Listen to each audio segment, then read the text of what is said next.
Hey guys, welcome back to the shop. Today we've got a neat little project. It's a Gomai blade. Gomai being 5 layers. That's about the extent of my knowledge of the Japanese language, but we're going to use this piece of cable that I've previously forge welded.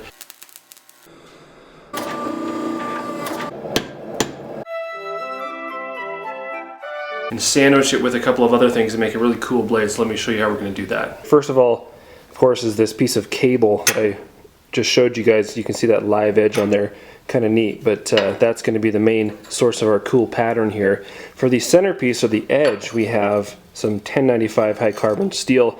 Last but not least, we've got some 15N20, which interestingly enough is actually saw blade steel. You can see Udenholm strip saw steel, and I purchased this as 15N20, but it's saw steel. So let's cut these up and get our billet assembled.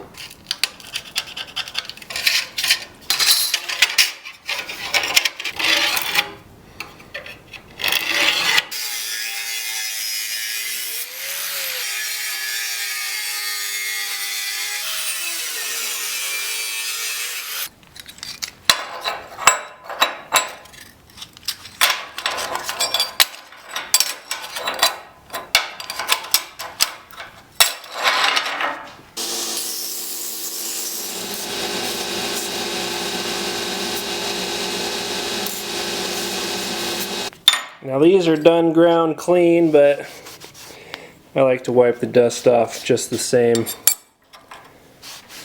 Probably not really necessary. This is going to be the edge side, so that when we grind our bevel, all of this possibly less than desirable part of the billet will be gone and will be down to the edge.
Alright, we've got a billet. Let's take a look at it and ascertain what all we need to do next.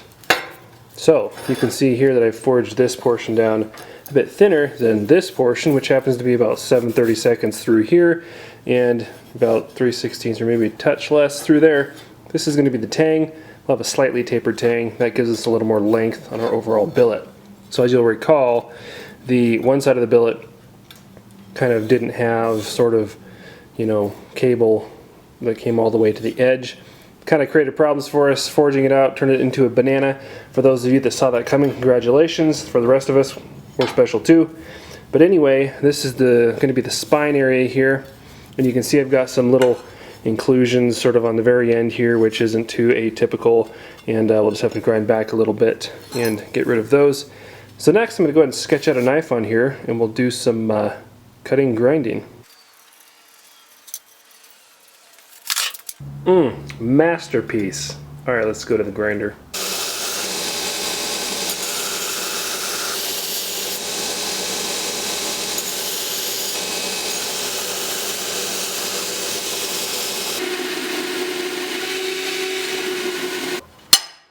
Okay, there it is. So you'll notice that the sketch lines are really just more of a formality, actually more of a joke, because I really enjoy sculpting knives on the grinder, and that's kind of how I like to do it when I don't have a predetermined design. So we've got kind of a sort of a modified little Nessmuk style with about a 4.5 inch blade here in total length, and then a good handle size of about 4.5. So great little user blade.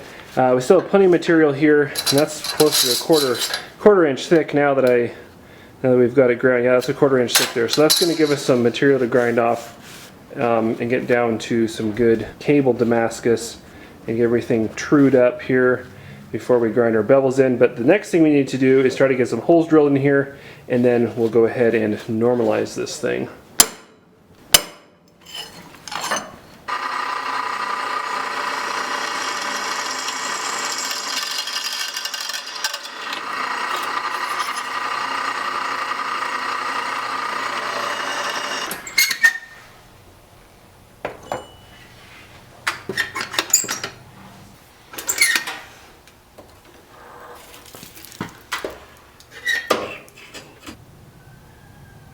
Okay, so we've normalized this and thermocycled it 2 times after that. If you're wondering why we do that, that's because that's how you show the steel who's boss, of course.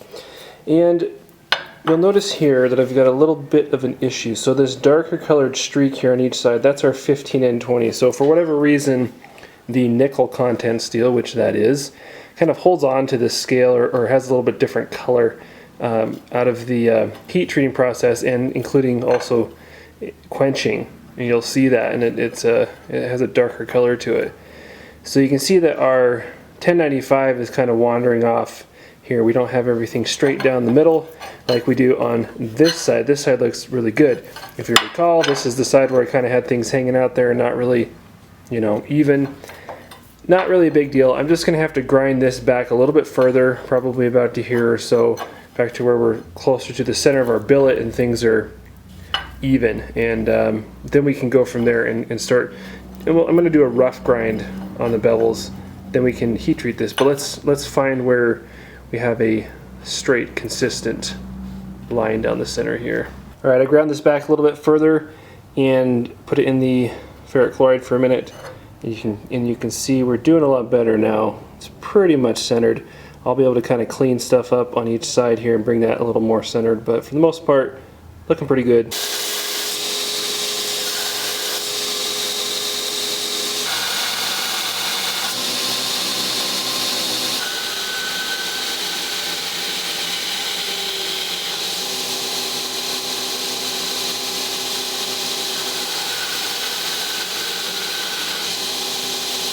Okay, so I've got a rough ground. I had it in and out of the etch, the ferric chloride a couple more times just to check the spine and the edge and everything. And everything is looking nicely lined up. Take a little off here, a little off there. So everything's centered, and we are ready to quench this, to heat treat it. And I will say, this is gonna look really cool. I got a glimpse of what it's gonna look like. This is gonna be a neat little blade.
Alright guys, we got the blade finished ground, and both of you are probably perceptive enough to notice that the blade shape has changed a little bit. The reason for that is I did not check the alignment of our core steel fastidiously enough during the grinding, and as I should have, and so I ended up with the lines along the blade where the laminate or gomai, whatever, comes down was not equal. There's about 3/8 of an inch off, so one was higher on one side than the other.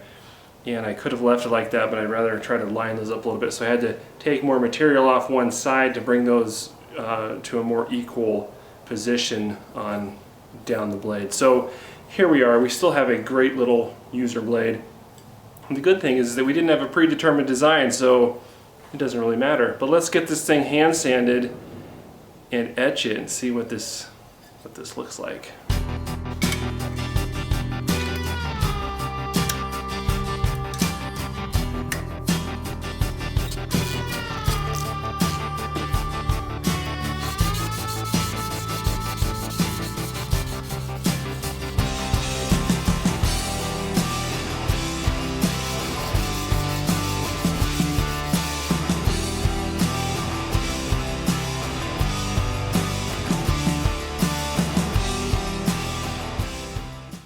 Alright, we've got this up to 1000 grit, and I'm going to go ahead and wipe it off with some acetone and we'll get it in the etch.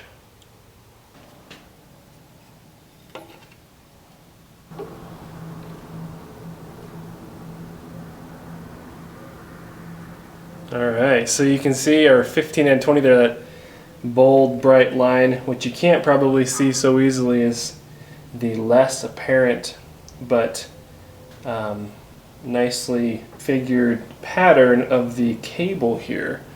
So in past projects with cable, because we're dealing with simply a difference in carbon content within the cable Damascus itself, or cable pattern welded steel, that presents a little bit of a different etching issue than does our difference between high carbon steel and 15 and 20 steel like we have going on right here. The nickel content in the 15 and 20 actually resists the acid, and to a lesser degree the differing carbon contents in the cable Damascus does something similar. So what I found is that it's sort of necessary to have a heavier acid solution, a more stronger acid solution, to get a good etch on the cable itself. And so we're going to have to switch over to that and see if we can pull something out. I'm going to go ahead and clean this up though and see what we have going on so far.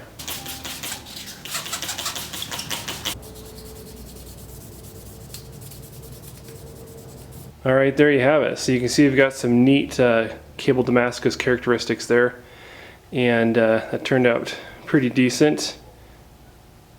And then the 15 and 20, real bold line there. Because of the aggressive etching we have to do on this to get the cable to come out, we've got an especially heavy relief on this 15 and 20 here, which is kind of a neat, kind of brings a neat aspect to it. So you've got those dark lines where there's enough relief here that when you clean it off with the sandpaper, it doesn't reach down in that corner, so to speak, and so you have that bold line. So overall it adds for a pretty neat look. So overall I'd say it's a successful attempt to make a great little blade, and the next thing we're going to have to do is put a neat handle on it, and I've got some ideas for that. So thanks for watching, and stay tuned for part 2.